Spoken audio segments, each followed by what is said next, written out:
مریض روزہ رکھے یا نہ رکھے، کیا کرے؟ اللہ تعالیٰ نے مریض کے لیے چھٹی رکھی ہے۔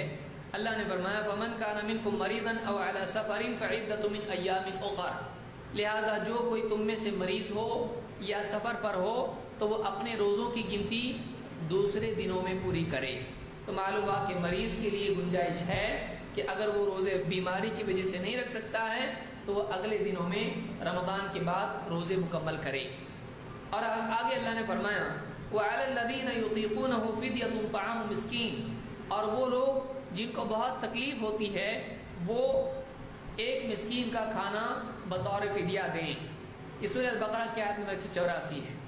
اس آیت کی تفسیر میں ابن عباس رضی اللہ عنہ فرماتے ہیں وَعَلَى الَّذِينَ يُطِيقُونَهُ فِدْيَةٌ طَعَامُ مِسْكِينٍ، یہ جو آیت ہے کہتے ہیں يُطِيقُونَهُ يُكَلَّفُونَهُ، يُطِيقُونَهُ کا مطلب یہ ہے کہ ان کو بہت تکلیف ہوتی ہے، اس کے اندر شدت محسوس ہوتی ہے، مشقت محسوس ہوتی ہے۔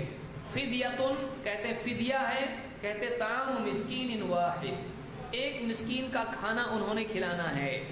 فمن تطوع خیرا، اور جو آدمی اپنی طرف سے خود سے زیادہ دے، کہتے ہیں طعام مسکین آخر، ایک مسکین کا کھانا تو اس نے دینا لازم ہے، لیکن اگر ایک اور مسکین کا کھانا یعنی دو کا دیتا ہے یہ زیادہ اچھی بات ہے۔ کہتے ہیں لیست بمنسوخۃ فہو خیر اللہ، یہ آیت منسوخ نہیں ہے۔ کہتے ہیں کہ وَأَن تَصُومُوا خَيْرٌ لَكُمْ لَا يُرَخَّصْ فِي هَذَا إِلَّا لِلَّذِي لَا يُطِيقُ الصِّيَامَ أَوْ مَرِيضٍ لَا يُشْفَىٰ، کہتے ہیں کہ اس میں وہ شخص مراد ہے کہ جو آدمی روزے کی بالکل طاقت نہیں رکھتا ہے، ایک دم اتنا کمزور ہے کہ نہیں رکھ سکتا ہے روزہ، یا وہ آدمی جو ایسا مریض ہے جس کو شفا نہیں ہے، ایسا مریض جس کے بارے میں ڈاکٹر بول چکا ہے کہ اب یہ ایسے ہی رہیں گے، جس کی شفا کی امید نہیں ہے۔